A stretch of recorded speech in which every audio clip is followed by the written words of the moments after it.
So give me an idea of how we could start playing with energy in our lives.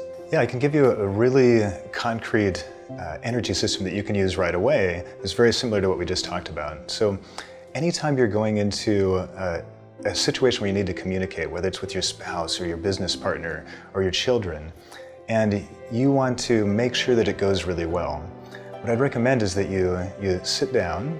You can do this with your eyes closed or eyes open, and you just visualize that that person is in front of you. So it's not difficult. You just kind of imagine there's a movie screen out in front of you, and you just invite that person to show up on the screen, and then you just imagine that you're having a talk with them.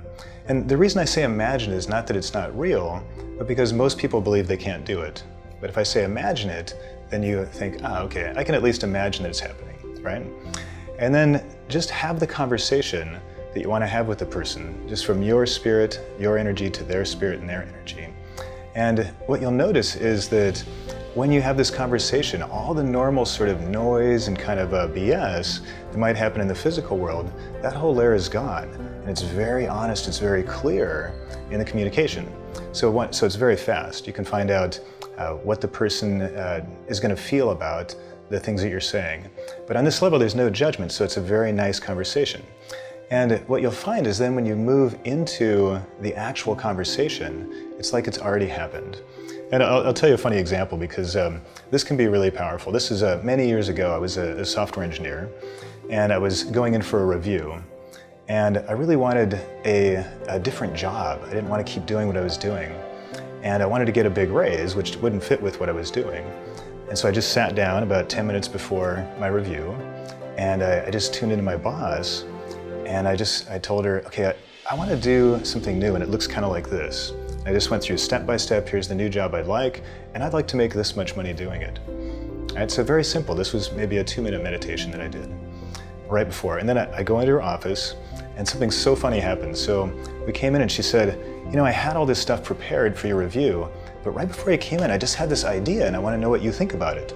I had this idea that maybe there's a new position that you could move into that's different than what you're doing now. And if you move into that position, I could give you more money than I'm giving you now because you've got more responsibility. And here's the kind of things I would want you to do. And she went down through the exact list that I had just told her in my mind as I was meditating and communicating with her.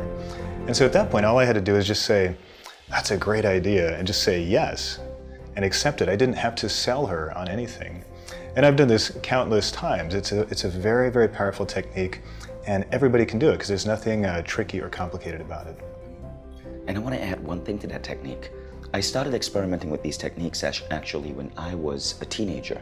I learned about them from Jose Silva's work, Silva Mind Control, and particularly there was a book called The Silva Method on How to Get Help from Your Other Side by Jose Silva.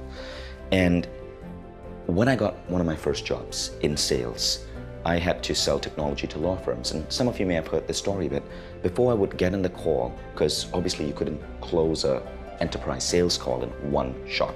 Sometimes it would take multiple calls. After I had the initial call, before the second and the third call with that same lawyer, I would go into a zone where I would see them in front of me. I would set an intention that if this technology was going to be exactly what their firm needed, and it was going to add value to them, and they were going to have a positive ROI, the call was going to go flawlessly, and I would close. So I always came in with a statement. Now that statement I learned from Jose Silva, and the statement was, it must be best for everyone concerned.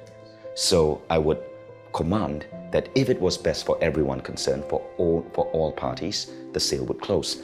Very rapidly, with no prior sales training, I became the #1 salesperson in that organization out of 100. In certain months, I was #1 out of 100 as a closer.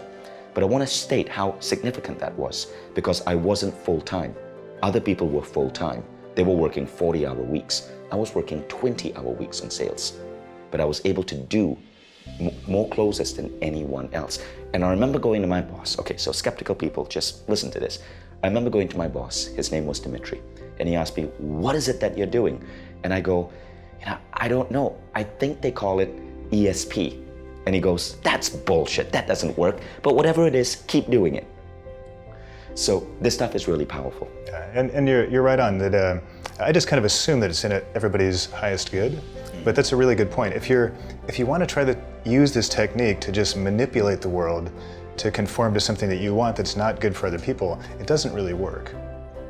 You can get some benefit there, or you can tilt things a little bit, but remember what you're doing here is, I said energy is first, then the physical is second.